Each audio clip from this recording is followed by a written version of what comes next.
Welcome to the Stop Over Drinking and Start Living podcast, where high-achieving, goal-oriented rebel women come to learn how to live a vibrant and fulfilling life without requiring alcohol to get through it. No labels, no judgments, no saying you'll never drink again. Just real proven methods to help you stop rebelling against yourself with alcohol so you can drink less and do more. I'm your host, Angela Mascenik. Let's dig in.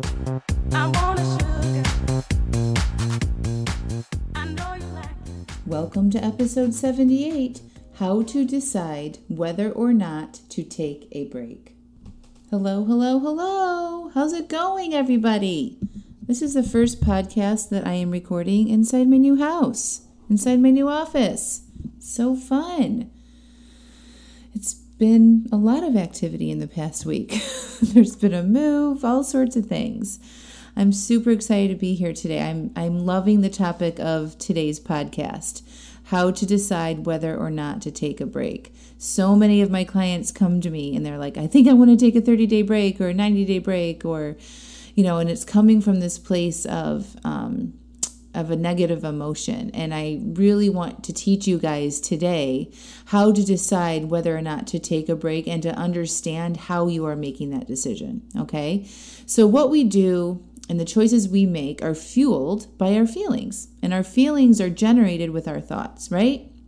So many of my clients, including myself, have tried drastic measures to cut back on their drinking, such as swearing off alcohol for 30 days or saying they won't ever drink again, okay? And a lot of you guys have done this as well. And more often than not, that decision is coming from a place of shame or regret or disappointment when they look back into the past and evaluate how much they drank, whether it's the night before or the month before. And I want to teach you how to understand and evaluate how you are making your decisions to drink or not to drink. Okay, so for some of you, you have this idea that a 30, a 60, a 90-day break will help reset your drinking habits, right? And dry January is very popular because of all of the overindulging that y'all do during the holidays. And then you feel sick and bloated and you want to make some changes when the holidays are over. And you might feel frustrated or gross or disappointed or shameful for how much you've drank, okay? And then you decide to take a 30-day break. You start out strong, you might get a week in, and then you start feeling good. You might feel a little lighter, less puffy, and you might be sleeping better. And then Friday night rolls around and you think one drink won't hurt. I've been so good, right? Surely I should have one drink, blah, blah, blah. And then before you know it, you're back into your old ways. And you join that start again, stop again cycle, which so many of you are on, right? Including myself. I rode that cycle for 20 plus years. So in this episode, I'm going to help you see how you are making these decisions and then help you make a decision that feels good and one that will last a heck of a lot longer so you can get off that on again, off again cycle. And I'm going to explain the full coaching thought model here. If you aren't familiar with how our thoughts create our results in the model, please go back and listen to episode number 1. So the circumstance here is your relationship with alcohol. And when you think about your relationship with alcohol, especially after you might have recently overdrank, and you're likely having a lot of judgments about that, and you're being really hard on yourself. And some of those thoughts are probably, why do I keep doing this? I can't honor my commitments. I drink too much all the time. What is wrong with me? I can't do this. I'm disappointed in myself. This is ridiculous. This is terrible. I don't like this. I can't stick to it. Okay? I'm sure if you guys are listening to this podcast, you've had those thoughts before, right? And then after having these thoughts, you feel shame and regret and disappointment. Remember, listen, our thoughts create our feelings, not how much you drink. Okay? This is so important for you guys to understand. We got to stop giving that power away to alcohol. All right? Your thoughts about how awful you are create your feelings. Alcohol and how much you drink cannot do that. Alcohol cannot cause your feelings. So when you are feeling terrible, we tend to make decisions to get out of that feeling, right? Remember our human preference, another podcast you must listen to. It's episode number 5. Our brain doesn't like to hang out in emotional pain, so it will motivate you to get out of it as soon as possible. So from the shameful place that doesn't feel good, it's going to motivate you to not be in shame anymore. And it's going to come up with ideas like taking a 30-day break or quitting alcohol forever. And I'm not saying you shouldn't do that. What I'm helping you do in this episode is seeing how you are making those decisions and making sure that those decisions feel good, okay? We start this break feeling awful about ourselves when we do this, right? We're coming from this shameful place and this disappointment, and then we make a decision to take a break, okay? Because it's like we're punishing ourselves. And then we try to motivate ourselves to stay on the break, and we say things like this: you can't drink, you said you wouldn't drink, you have to do better, right? And it feels hard and like you're pushing through mud, and those thoughts generate more feelings of low self-worth, more frustration, okay? And we get angry. What happens is that we get sick of feeling that way. Remember our human preference? We prefer not to be in emotional pain. So what do we do now? We drink to get out of the pain of feeling disgusted with ourselves, right? And we come up with all the reasons why we should be able to drink, right? I'm an adult. I deserve it. It's already been 2 weeks. I should be able to have 1 glass. And then y'all know what happens. You decide to drink to alleviate yourself of the miserableness that you're currently in. Okay? And then the cycle continues on and on and on and on. It doesn't have to be this way. Listen. So what I want you guys to understand here, it's so important to understand how you are making these decisions. And when I say that, I mean you need to check in with yourself and understand what you are feeling. What emotion is driving you to want to make a decision to take a break? Now, I know you've heard me say this before, but being hard on yourself and beating yourself up to make changes with your relationship with alcohol does not work. It contributes to the on-again, off-again cycle. So the first step in making sure you are making the best decision about whether or not to take a break is to first recognize how you are feeling when you're about to make that decision. Feelings like self-hatred, loathing, shame, disappointment, anger should all be like little red warning flags for you.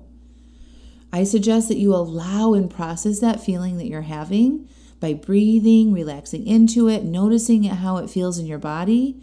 Where does it sit? What does it feel like? Is it moving? Is it hard? Is it soft? Is it warm? Is it cold?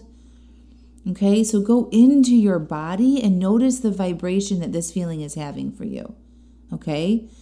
When you do this, you are not thinking about how much you drank. Okay?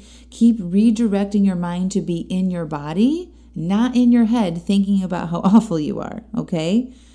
So I'm going to give you an example. So for me, shame feels hot. Like my face gets hot. I can tell that like my face gets red. Okay. And when I feel shame, I feel this like, it's almost like a gut punch. I feel like this knot in my stomach. Okay. So I notice if I'm feeling shame, it goes like this. Where do I feel this? And I take a deep breath and I exhale and I relax my body. And then I say, where am I feeling this? I feel it in my face. I feel a knot in my stomach. My face feels hot. My heart is pounding.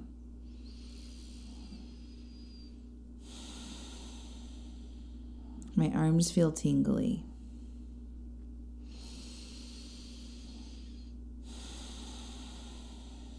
Okay, so that is what it looks like to process your feeling. Okay, you are not thinking about why you're feeling shame or the thoughts that are going in your, like round and round in your head, right? You stop thinking and you go into your body and you notice what it feels like. You describe that sensation. In between each description or each body part that you're like noticing where you feel, you take a deep breath and you relax into it, okay?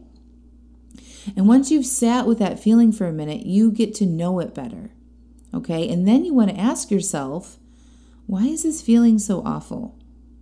Now, don't go back into your head and start berating yourself about the alcohol consumption, okay? Just ask yourself why the vibrations you just experienced were intolerable, and why have you considered them a problem in the past, right?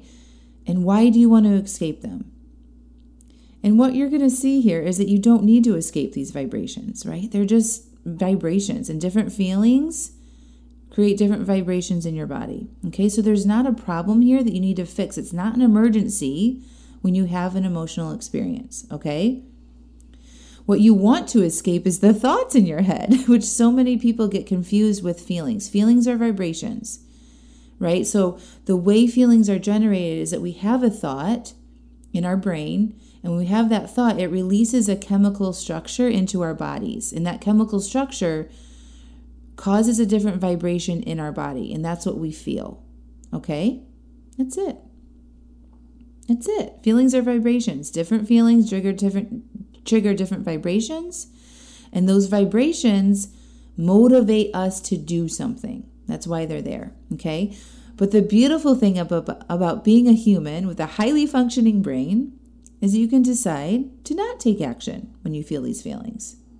Right? When you learn how to process and be with your feelings, you can then make better decisions that serve you where you want to go instead of being on the automatic effect or hamster wheel response to our emotions that most of us are on. And this is exactly what I teach you to do inside my program, by the way. Spend a lot of time with understanding your feelings so that you can learn to be with them instead of being at the effect of them. All right? So getting back to understanding how you are making this decision to take a break. If you recognize it's from the feelings I described, and you've allowed and processed and sat with this feeling for a bit and gotten to a more neutral place and stopped beating yourself up about it, now I want you to see how in the past you've likely made a decision from this place that has contributed to your overdrinking. Okay? Also, what I want you to know here is there's no wrong decision. What I want you to do is ask yourself some questions. If I were to be successful either way, taking break or planning my drinks and cutting back to a couple drinks a week, and either way I'll be successful, what do I really want to do? And if I were choosing from loving myself and respecting myself, how would I move forward with this decision? And then just be quiet and listen to what your brain has to say. Don't allow it to keep going back to the shame. Okay, if you notice that, just take a break, go about your business, and come back to this exercise. Okay? The point is this: make a decision from a loving, respectful, compassionate place. To feel love and compassion and respect, you have to have loving and compassionate and respectful thoughts about yourself. So if you're currently thinking, I'm disgusted with myself, you could try, I want to be respectful to my body, or I'm excited to see what a 30-day break does for my mind and body, or I want to explore what drinking less is like, or I deserve to feel good, or I care about myself. All of those thoughts feel good. It feels like you care and you love and you respect yourself, right? And when you feel those feelings, you make a decision to drink or moderate or take a break. And you will begin that journey feeling good. And remember how our human preference is, right? We like to seek pleasure and avoid pain. So if you start out feeling good, you're going to have a much better experience with this journey. And you're going to be less likely to want to escape it from the future. So when you feel good with love and compassion and you take care of your body, you don't drink to cover up your emotions. You honor your commitments to yourself. You manage your mind. You journal. You get coaching. You move your body. You drink lots of water. You get the exercise your body wants, right? And all of that will contribute to your long-term goals of being someone who doesn't overdrink. I promise that this is not letting the foot off the gas when you approach this work with love. Don't be scared that you will fall backwards by doing it this way. Be open to this process working.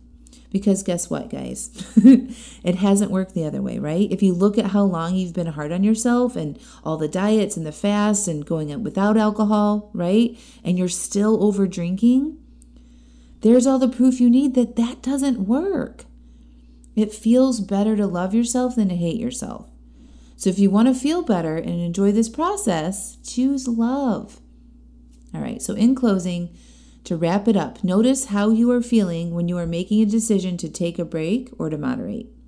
If you're feeling negative emotions, pause, process, and feel. Notice what you are thinking that has caused those feelings and what decisions you want to make when you feel that way. And then coach yourself to think differently. Thoughts that make you feel good, not bad. And then make your decision. Knowing either way, there is no right or wrong decision. And if you are loving yourself truly, you're never going to make a decision to overdrink, right? Trust yourself and this new approach. It works. The old way doesn't. And making decisions that help you move towards your goals is what I help my clients do every day inside my coaching program. Stop over drinking and start living. If you're interested in finally doing this and getting the guidance that you need that can get you faster results, click on the link to request a 20-minute call to see if joining the program makes sense for you. I love you all so much. Have a beautiful week. Talk to you soon.